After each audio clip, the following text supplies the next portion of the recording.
എൻ്റെ ജീവിതത്തിൽ ഞാൻ ഏറ്റവും കൂടുതൽ വിഷമിച്ച ഒരു ദിവസം ഏതാണെന്ന് ചോദിച്ചു കഴിഞ്ഞാൽ അതെൻ്റെ +2 റിസൾട്ട് വന്ന ദിവസമല്ല, പക്ഷേ എൻ്റെ SSLC റിസൾട്ട് വന്ന ദിവസമായിരുന്നു. എനിക്കാകെ ഒരൊറ്റ A+ ഉള്ളൂ.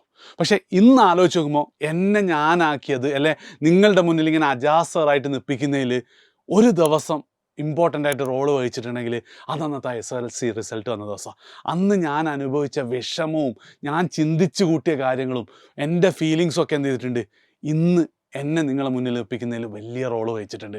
കാരണം എന്താ വെച്ചാൽ അന്നത്തെ ദിവസമാണ് ഞാൻ തീരുമാനിച്ചത് എന്ത് വന്നാലും എന്താണ് ജീവിതത്തിൽ ഞാൻ സക്സസ്ഫുൾ അല്ലാണ്ട് മരിക്കൂല എന്നുള്ളത്. അത് മരിക്കുന്നതിന് ഉറപ്പായിട്ട് ഞാൻ സക്സസ്ഫുൾ ആവുന്നുള്ളത് അന്ന് ഞാൻ തീരുമാനിച്ചു. എന്നിട്ട് ഞാനാണ് നിർബന്ധിച്ചിട്ട് വീട്ടുകാരോട് പറഞ്ഞിട്ട് എങ്ങനെയെങ്കിലും മാനേജ്മെൻറ്റ് സീറ്റിൽ എനിക്ക് എന്ത് ചെയ്യണം, എനിക്ക് സയൻസ് എടുത്തു തരണം എന്നാണ്. അതായത് ഒറ്റ A+ ഉള്ള ആൾ. ആൻഡ് ബാക്കിയൊക്കെ ചരിത്രം ചിലപ്പോൾ നിങ്ങൾ ഒരുപാട് കേട്ടിട്ടുണ്ടാവും. അതുകൊണ്ട് തന്നെ ഇന്ന് +2 റിസൾട്ട് വന്നിട്ട് ചിലപ്പം ഇനി എന്ത് ചെയ്യണമെന്നറിയാതെ പകച്ചു നിൽക്കുകയാണ് നിങ്ങളെങ്കിൽ എനിക്ക് നിങ്ങളോട് ഏറ്റവും ആദ്യം നിങ്ങളോട് പറയാനുള്ളത്, കഴിഞ്ഞതൊക്കെ കഴിഞ്ഞു. ഇന്ന് ഈ നിമിഷത്തിൽ എന്ത് ചെയ്യണം, നിങ്ങൾ തീരുമാനിക്കണം ഞാൻ എന്ത് വന്നാലും മരിക്കുന്നതിന് മുമ്പ് സക്സസ്ഫുൾ ആവുന്നുള്ളത്. ആൻഡ് ഈ സക്സസ്സിന് നിങ്ങൾക്ക് ഇഷ്ടമുള്ള നിർവചനം കൊടുക്കട്ടെ. അത് ചിലപ്പോൾ എന്തായിരിക്കും, ഒരുപാട് പൈസയും കാറും ഫോണും ഫോറിൻ ട്രിപ്പൊക്കെ ആയിരിക്കും. വേറെ ചില ആൾക്കാർക്ക് എന്തായിരിക്കും, പാരൻസിനൊക്കെ മനസ്സമാധാനമുള്ളൊരു വീടായിരിക്കും. വേറെ കുറച്ച് ആൾക്കാർക്ക് ഒരു ഫ്രീഡം ആയിരിക്കും, അല്ലെ മനസ്സമാധാനം. അത് എന്താണെങ്കിലും കുഴപ്പമില്ല. പക്ഷെ നിങ്ങൾ ഇന്ന് ഈ നിമിഷം വേണേൽ ഈ വീഡിയോ പോസ്റ്റ് ചെയ്ത് നിങ്ങൾ തീരുമാനിച്ചോ, മരിക്കുന്നതിന് മുമ്പ് നിങ്ങൾ രക്ഷപ്പെടും എന്നുള്ളത്.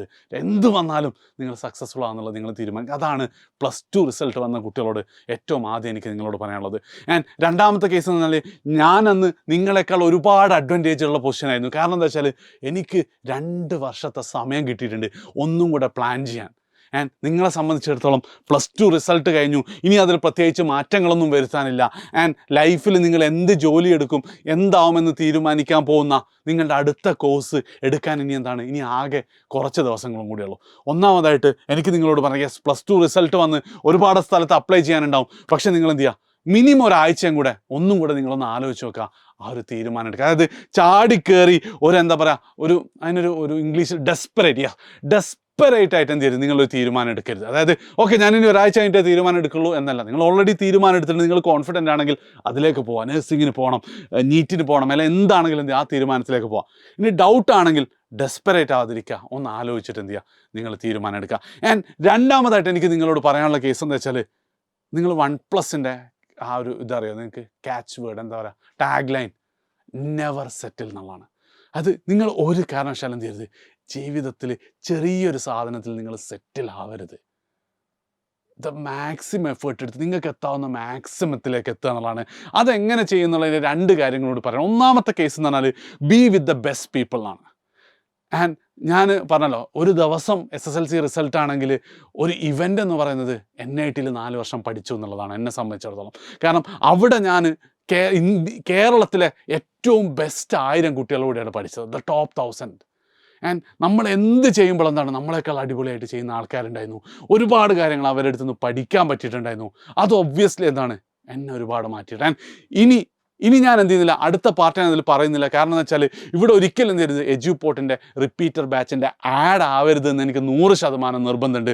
അതുകൊണ്ട് തന്നെ എന്ത് ചെയ്യാണ്, ഇനി നിങ്ങൾ എന്തുകൊണ്ട് നീറ്റിന് പോകണം, ജെയ്ക്ക് പോകണം എന്നുള്ള ആ പാർട്ട് ഞാനിവിടെ സ്കിപ്പ് ചെയ്യാണ്. കാരണം എന്നെ സംബന്ധിച്ചിടത്തോളം നീറ്റിനെ കുറിച്ച് ആലോചിക്കാത്ത, ജെയ്യെക്കുറിച്ച് ചിന്തിക്കാത്ത ഒരു കുട്ടിയെ അതിൽ മോട്ടിവേറ്റ് ചെയ്തിട്ട് അതിലേക്ക് കൊണ്ടുവരിക എന്നുള്ളത് ഈ വീഡിയോയുടെ ഒരു ഉദ്ദേശമല്ല. ആകെ എനിക്ക് പറയാം, നിങ്ങൾ ആരെങ്കിലുമൊക്കെ ആ ഒരു തീരുമാനം എടുത്തിട്ടുണ്ടെങ്കിൽ നിങ്ങൾക്ക് എന്താണ് +2 മാർക്ക് ബേസ് ചെയ്തിട്ട് കേരളത്തിലെ ഏറ്റവും ബെസ്റ്റ് സ്കോളർഷിപ്പ് എഡ്യൂപോർട്ടായിരിക്കും നൽകുക. ഇത് നിങ്ങൾക്ക് ജസ്റ്റ് ഒന്ന് നോക്കാം. എഡ്യൂപോർട്ടിൻ്റെ ബാച്ചിൻ്റെ റിപ്പീറ്റർ ബാച്ചിൻ്റെ ഡീറ്റെയിൽസ് അറിയണമെങ്കിൽ നിങ്ങൾക്ക് എന്ത് ചെയ്യാം, ജസ്റ്റ് താഴെ ഒന്ന് ഫോം ഫില്ല് ചെയ്താൽ മതി. ഒരു കാരണവശാലും ഒരാളും എന്താണ് നീറ്റിനെ കുറിച്ച് ആലോചിക്കാത്ത, ജെയ്യെക്കുറിച്ച് ആലോചിക്കാത്ത ആൾക്കാർ ഈ സ്കോളർഷിപ്പ് കണ്ടിട്ടൊന്നും എന്ത് ചെയ്യരുത്, ഈ വീഡിയോ കാരണം നിങ്ങൾ എഡ്യൂപോർട്ടിൽ ജോയിൻ ചെയ്യുക, കോഴ്സിനെ കുറിച്ച് ആലോചിക്കുക. നിങ്ങൾ എന്ത് ചെയ്യുക, ഒരാഴ്ചയൊക്കെ ചിന്തിച്ചിട്ടൊക്കെ ചെയ്താൽ മതി. അപ്പം ബെസ്റ്റ് പീപ്പിളുടെ കൂടെ നിൽക്കുക എന്നുള്ളത് ഏറ്റവും ബെസ്റ്റ് കാര്യമാണെങ്കിലും അതിപ്പം നിങ്ങളെല്ലാവർക്കും എന്ത് ചെയ്യില്ല, പറ്റണമെന്നില്ല.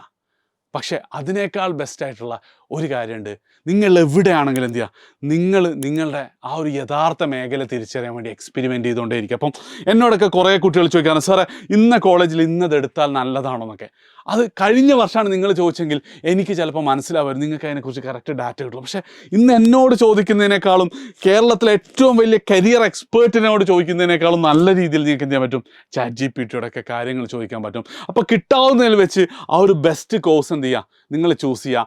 ആൻഡ് അതിൽ നിങ്ങൾ മനസ്സിലാക്കേണ്ട മറ്റൊരു കാര്യം, ഒരു പക്ഷേ നമ്മളിപ്പോൾ ആവേശത്തിലൊക്കെ ചൂസ് ചെയ്യുന്ന കോഴ്സ്, ഇപ്പം നിങ്ങൾ ആലോചിച്ച് ഞാൻ BTech കമ്പ്യൂട്ടർ സയൻസ് പഠിച്ചാണ്. ഞാനിപ്പോൾ നിങ്ങളുടെ മുന്നിൽ എന്താ ചെയ്യുന്നത്, ക്ലാസ് എടുക്കുന്നു, നിങ്ങളെ മോട്ടിവേറ്റ് ചെയ്യുന്നു എന്നുള്ള സാധനമല്ലേ. ഞാൻ പഠിച്ചതിൽ തമ്മിൽ ഒരുപാട് ബന്ധമുണ്ട്. ഞാൻ കേരളത്തിലെ 90% ആൾക്കാരുടെ അവസ്ഥ അതുപോലെ തന്നെയായിരിക്കും.